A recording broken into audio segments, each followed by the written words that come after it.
ateliers Saint-Jacques sont des ateliers de maîtrise de la Fondation de Coubertin.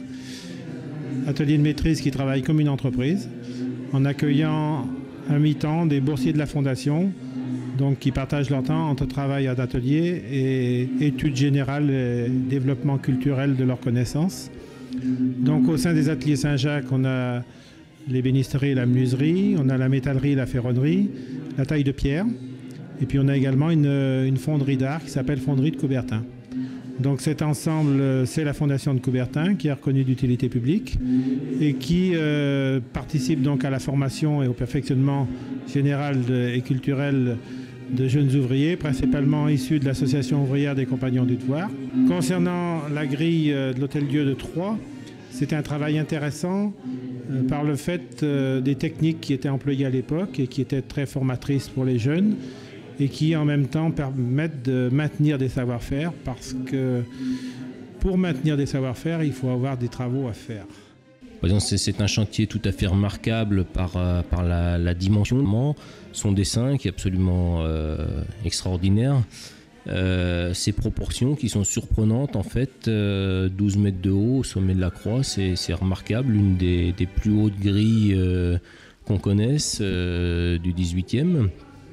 Donc on a pris cet ouvrage dans un état assez critique. Il avait beaucoup souffert du temps et notamment ce phénomène a été amplifié par une restauration des années 70 où on avait colmaté énormément de pièces avec du mastic et puis ça a plutôt eu tendance à accélérer la corrosion en définitive qu'à la stopper.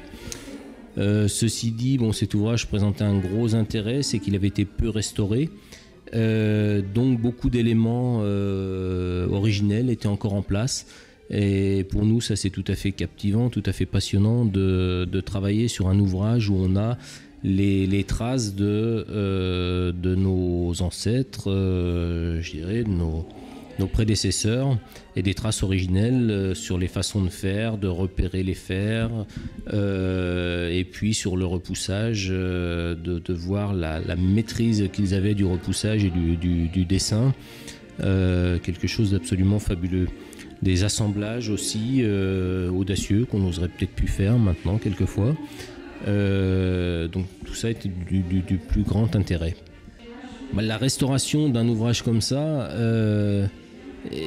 une des choses les plus délicates sans doute, c'est de se mettre dans les traces de nos prédécesseurs et de restituer leur façon de travailler, de retrouver leur façon de travailler. On ne travaille pas exactement avec les mêmes outils, exactement avec les mêmes techniques, alors à nous de retrouver leur technique et puis de s'inscrire dans la continuité de leur travail.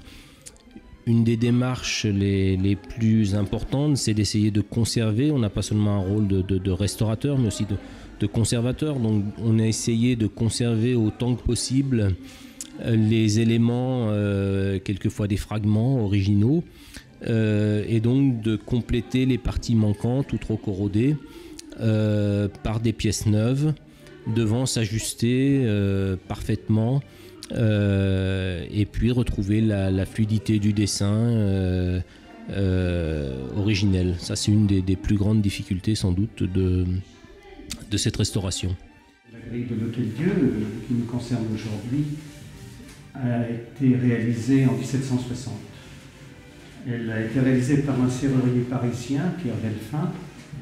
En fait, elle est venue parachever un grand projet de restructuration et de restauration de l'Hôtel-Dieu. Cette grille restaurée en 1834 subit peu d'évolution jusqu'à nos jours. Sans doute y a-t-il eu fin 19e quelques petites interventions d'entretien et dans les années 1970 une remise en peinture générale, les grilles ayant à cette occasion été repeintes en bleu. Bleu, couleur bleu de France, que l'on croyait être la couleur d'origine. Quel était l'état de la grille lorsque nous avons eu la chance de travailler dessus? En fait, c'est un édifice qui est un édifice de ferronnerie, donc de fer forgé, martelé, sur lequel vient se plaquer des éléments de décor. La grille présentait plusieurs problèmes. un problème de stabilité en partie centrale. C'était principalement le fronton qui avait tendance à déverser sur l'intérieur de la cour. Un problème structurel de fonctionnement des vantaux de porte qui ne s'ouvraient plus.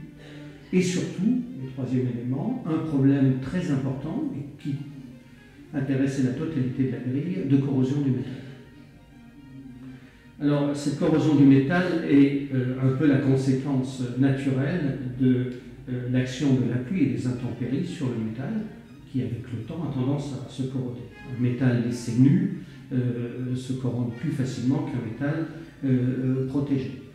Et cette corrosion aussi prenait, vous le voyez au travers des documents présentés, prenait une ampleur assez phénoménale, parce que vous aviez non seulement des feuillages percés, des ouvrages décomposés qui chutaient régulièrement dans la cour, mais cette corrosion également entraînait une dilatation des matériaux qui fait que de cette corrosion naissaient des problèmes structurels.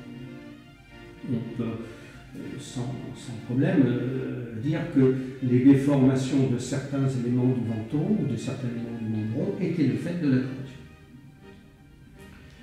Le diagnostic porté sur cette grille conduisait à une restauration. La difficulté était de choisir l'ampleur de cette restauration. Pouvait-on se contenter d'une simple remise en peinture et la redorure des éléments, ou devait-on aller plus loin?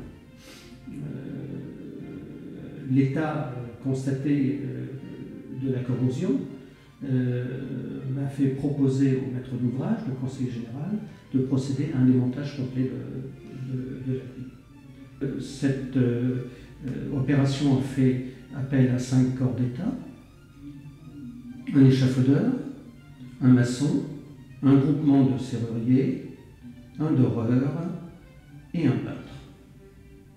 Un échafaudeur parce que, comme nous avons choisi de procéder à un démontage complet de la grille, nous avons fait réaliser un échafaudage de part et d'autre de cette grille, sommé par un parapluie, pour permettre aux compagnons de travailler à l'abri des intempéries.